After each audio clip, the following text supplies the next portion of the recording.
राज्यात वाढते रस्ते अपघातांना आळा घालण्यासाठी परिवहन विभागाच्या वतीनं रस्ता सुरक्षा अभियान 2026 राबवण्यात येत आहे। या अभियानाअंतर्गत अमरावती प्रादेशिक परिवहन कार्यालयाच्या वतीनं रस्ता सुरक्षा रथ ही विशेष जनजागृती मोहीम सुरू करण्यात आली आहे। राज्यात वाढत्या रस्ते अपघातांना आळा घालण्यासाठी परिवहन विभागानं रस्ता सुरक्षा अभियान 2026 अंतर्गत विशेष जनजागृती मोहीम सुरू केली आहे।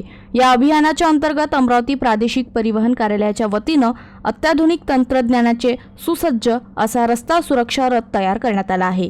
या रथाचे उद्घाटन प्रादेशिक परिवहन अधिकारी उर्मिला पवार यांच्या हस्ते करण्यात आलं। यावेळी त्यांनी फीत कापून रथाचे उद्घाटन केले, तसेच हिरवी झेंडी दाखवून जनजागृती मोहिमेला औपचारिक सुरुवात केली।